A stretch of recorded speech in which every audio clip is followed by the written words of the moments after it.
भक्तगणों, जैसा कि हम आप लोगों को संपूर्ण शिव पुराण कथा से विद्येश्वर संहिता का 22वां अध्याय शिव नैवेद्य और बिलो महत्व कथा को अपनी सरल से सरल भाषा में बताने का प्रयास कर रहे हैं। आप सब हमारी वीडियो को लाइक, शेयर तथा चैनल को सब्सक्राइब करें और छोटे से कथावाचक का मनोबल बढ़ाएं। कहीं कोई गलती होती है तो कमेंट में जरूर लिखें। हर हर महादेव। 22वां अध्याय शिवलिंग नैवेद्य और बिलो महत्व। ऋषि बोले, हे सूत जी, हमने पूर्व में सुना है कि शिव का नैवेद्य ग्रहण नहीं करना चाहिए। इस संबंध में शास्त्र क्या कहते हैं, इसके बारे में बताइए तथा बिलो के महत्व को भी स्पष्ट कीजिए।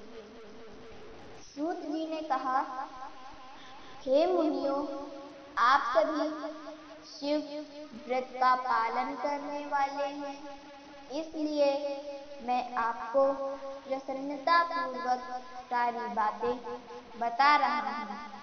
आप ध्यान पूर्वक सुने। भगवान शिव के भक्त को जो उत्तम व्रत का पालन करता है तथा बाहर भीतर से पवित्र व शुद्ध है, अर्थात निष्काम भावना से भगवान शंकर की पूजा अर्चना करता है, शिव नैवेद्य का अवश्य भक्षण करना चाहिए, क्योंकि नैवेद्य को देख लेने से ही सारे पाप दूर हो जाते हैं।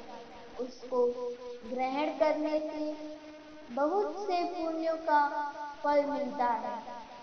नैवेद्य को खाने से हजारों और अरबों योगों का पुण्य अंदर आ जाता है। जिसके घर में शिव जी के नैवेद्य का प्रचार होता है, उसका घर तो पवित्र है, बल्कि वह साथ के अन्य घरों को भी पवित्र कर देता है। इसलिए सिर झुकाकर प्रसन्नता पूर्वक एवं भक्ति भावना से इसे ग्रहण करें और इसे खा लें। जो मनुष्य इसे ग्रहण करने या लेने में विलंब करता है, वह पाप का भागी होता है। शिव की दीक्षा से युक्त शिव भक्त के लिए नैवेद्य महाप्रसाद है।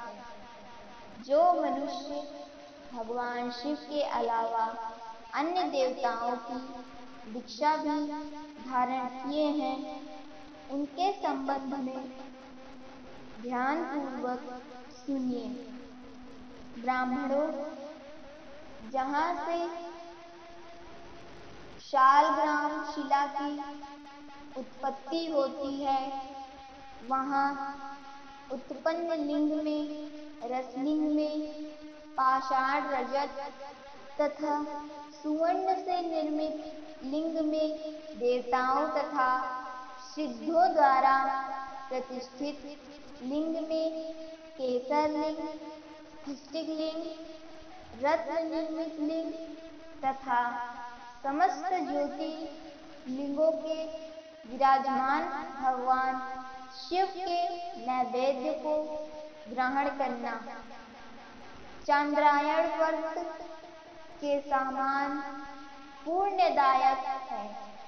शिव नैवेद्य भक्षण करने एवं उसे सिर पर धारण करने से ब्रह्मा हत्या के पाप से भी छुटकारा मिल जाता है और मनुष्य पवित्र हो जाता है। परंतु जहाँ चांडालों का अधिकार हो, वहाँ का महाप्रसाद भक्ति पूर्वक भक्षण नहीं करना चाहिए। बाणलिंग, लौह निर्मित लिंग, सिद्धलिंग उपासना से प्राप्त अर्थात सिद्धों द्वारा स्थापित लिंग, शंभुलिंग एवं मूर्तियों का जहाँ पर चंड का अधिकार नहीं है, जो मनुष्य भक्ति पूर्वक स्नान कराकर उस जल का 3 बार आचमन करता है, उसके सभी कायिक, वाचिक और मानसिक पाप नष्ट हो जाते हैं। जो वस्तु भगवान शिव को अर्पित की जाती है वह अत्यंत पवित्र मानी जाती है। हे ऋषियों, बिल्व अर्थात बेल का वृक्ष महादेव का रूप है।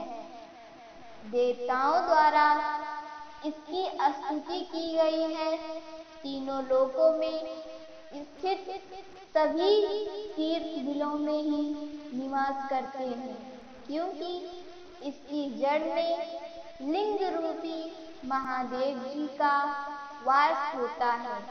जो इसकी पूजा करता है वह निश्चय ही शिवपद प्राप्त करता है। जो मनुष्य बिल्व की जड़ के पास अपने मस्तक को जल से सींचता है, उसे संपूर्ण तीर्थ स्थलों पर स्नान का फल प्राप्त होता है। बिल्व की जड़ों को पूरा पानी से भरा देकर भगवान शिव संतुष्ट एवं प्रसन्न होते हैं। जो मनुष्य बिल्व की जड़ों अर्थात मूल भाग का गंध, पुष्प इत्यादि से पूजन करता है, वह सीधा शिवलोक को जाता है। उसे संतान और सुख की प्राप्ति होती है। भक्ति पूर्वक पवित्र मन से बिल्व की जड़ में दीपक जलाने वाला मनुष्य सब पापों से मुक्ति मिल जाती है। इस वृक्ष के नीचे जो मनुष्य एक शिव भक्त ब्राह्मण को भोजन कराता है, उसे 1 करोड़ ब्राह्मणों का भोजन कराने का फल मिल जाता है।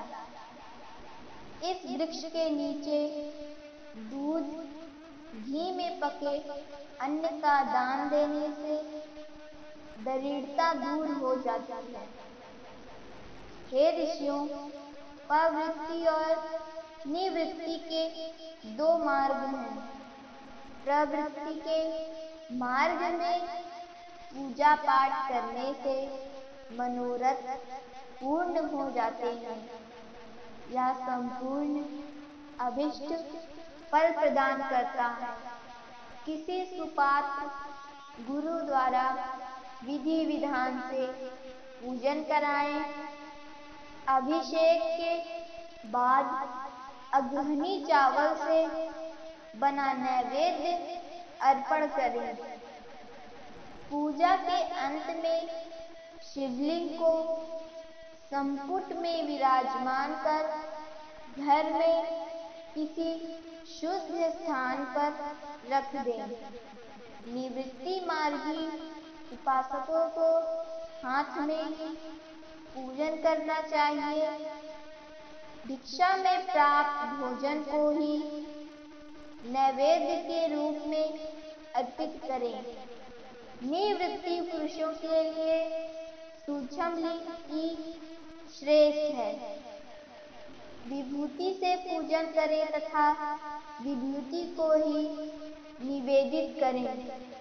पूजा करने के उपरांत लिंग को मस्तक पर धारण करें।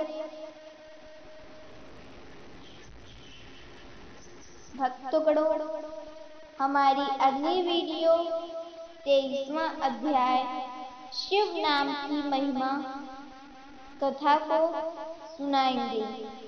हर हर महादेव।